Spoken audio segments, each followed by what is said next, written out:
What's up, my dudes? We got the big dog, Stankdog, making it into the 250 Supercross main event in 2022 on a 125 two-banger, dog. Whoo! This is definitely worthy of coming in here making a video on. I think I read somewhere it's been 15 years since that's happened.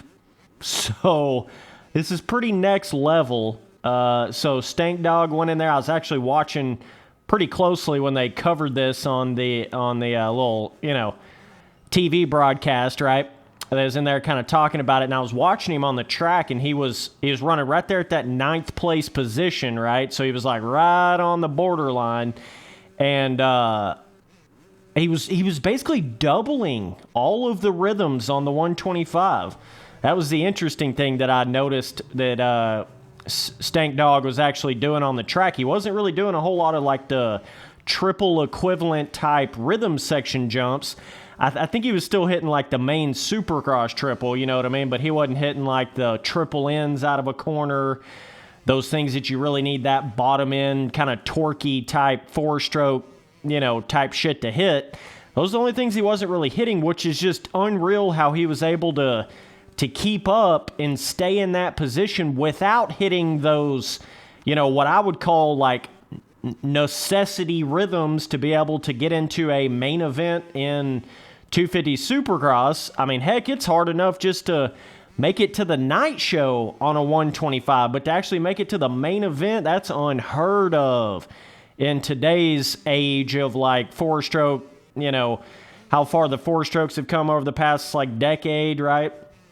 I mean, that's unbelievable. And you got to remember, Stankdog is not out there on like some full-blown factory level 125. You know what I mean? It ain't like he's on some Spitfire, 125 Cowie that's just modded out to the hilt. Like he's on basically like a, he's got some modded parts on it, but it wouldn't be like the kind of 125s you'd have had back in the factory days, you know what I mean?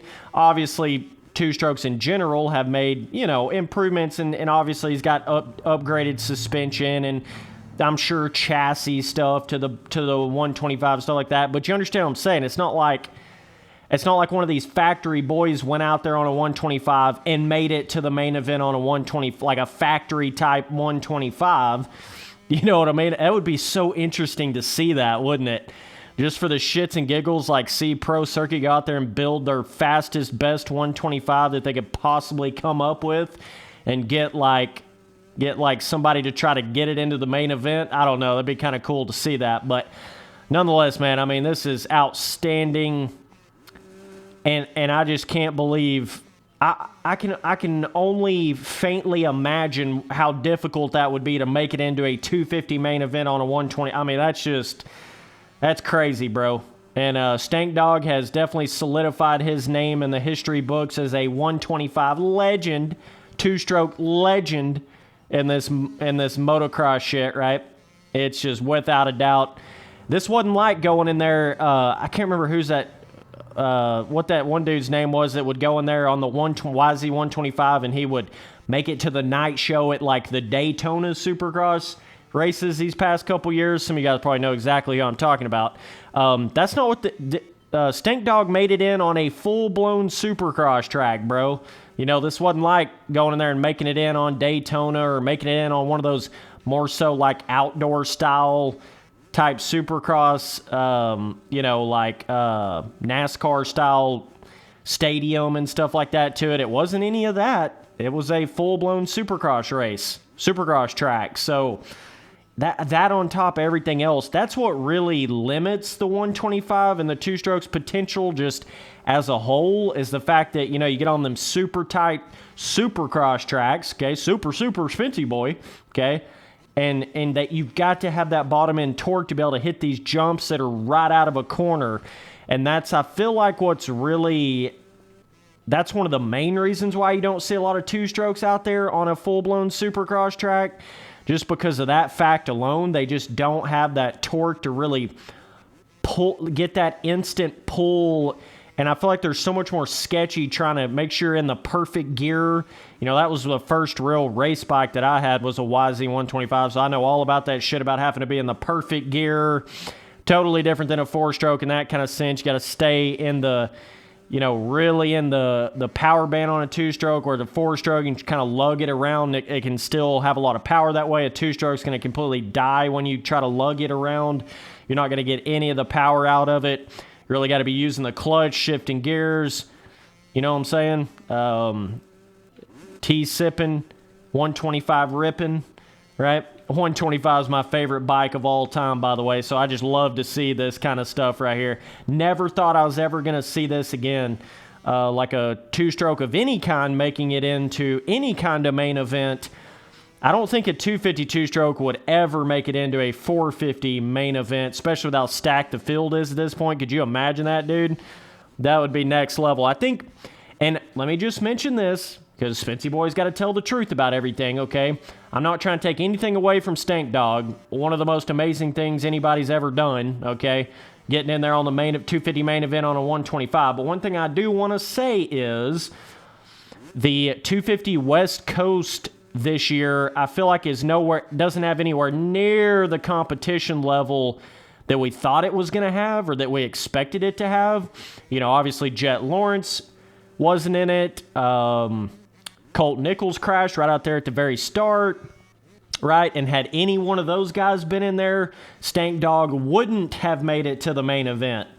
Do you see what I'm saying? Had any one of those dudes been in there, Stankdog probably would not have made it to the main event. I feel like we're really in this 250 West Coast this year in 2022 Supercross, and now we got Hammaker's out now as well. Swole was out. You know, he would have been another guy up in there like that as well.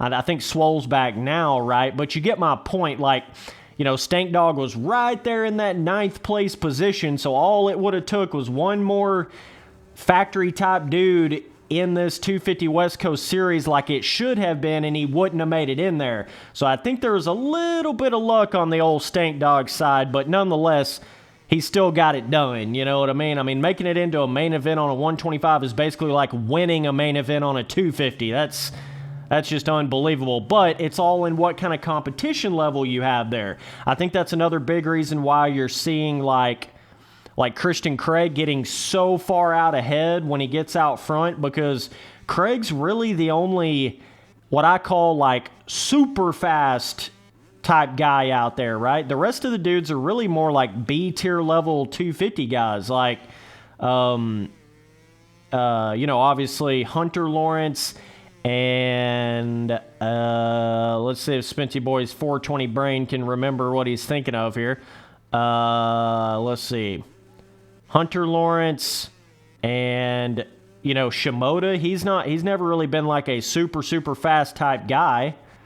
He's never been a really good, you know, tippity top of that A-tier level.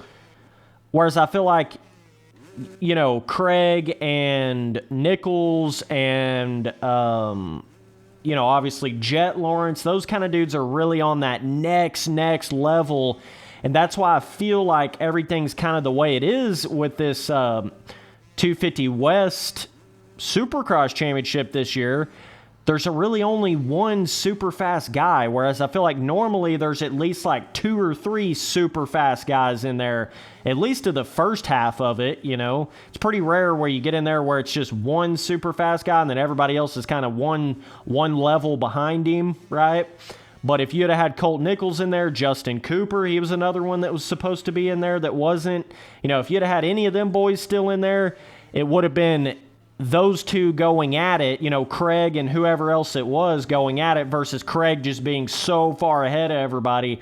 I think it's really going to show, you know, it's really going to show you who is more of that tippity-top A-tier level type rider with how much further ahead Craig is from all these other dudes in this 2022 West Coast here. Spency Boy getting gnarly out here. But I think it just kind of goes to show you the difference of level, whereas I feel like if you had Justin Cooper, Colt Nichols, Jet Lawrence, Even somebody like McAdoo or Fortner, if you had any of those other guys out there, Craig would not look anywhere near as fast as he does look. He's riding with a bunch of more like 4th to 5th to 6th place kind of guys. Normally, that's normally where those type of dudes would finish, but obviously there are more podium guys in this 2022 West Coast Series because there is no other super fast guys out there. Everybody's hurt, So I was just wanting to mention that because that does make a difference. I'm not so sure that Stankdog would have made it in there to the main event had this 250 West Coast this year been a little more like normal and not so many people got hurt coming into it and the first round, right? I just feel like, and all it would have took was that one more factory level dude in there and Stankdog wouldn't have made it. So, I have to point that out. I think there was luck I think he was riding good. He got a good start. There was luck on his side. I think everything was kind of going for him to allow him to get in on that 250 main event on a 125, but I don't think you're ever going to see it again. I just really don't. I don't think that's ever going to happen again. So it's definitely something for the history books. Really cool seeing that. And yeah, dude, 125s for life, baby. 2 strokes for life, baby. They had kind of talked a little bit about changing up the rule set where they would allow a 252 stroke in the 254 stroke class. Man, I don't even know if that would make much of a difference at this point. I don't know. You know what I mean? I feel like you can get. I don't know. I don't know if somebody could have went out there on a 252 stroke and done any better than what Stankdog did in that heat race. Do you know what I mean? I just don't. I think the times have changed so much that I don't even think it would matter if you allowed a 252 stroke in the 254 stroke class instead of forcing people to be on a 125. I don't even think it would matter at this point. Like it still wouldn't really change anything. You know what I mean? It's not like everybody's going to, or even anybody would try to migrate to a 252 stroke. I just don't see that happening. There's no replacement for that torque, man. That bottom end type torque that those 4 strokes have. There's just no replacement for the kind of dig into the ground traction moving forward type vibe you get on a 4-stroke. And I love a 2-stroke to death, baby.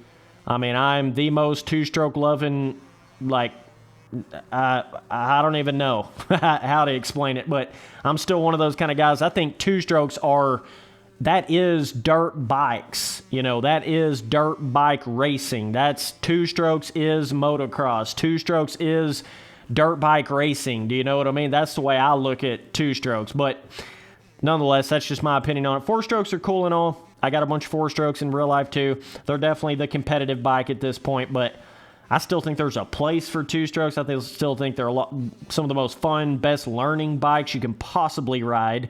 Like a 125 2-stroke, I just don't think there's any better like training bike, learning bike. It'll teach you basically how to do everything so that when you do go to a 4-stroke, it's like a fucking breeze, You kind of feel like you're getting pampered when you go from a 125 2-stroke to a 4-stroke.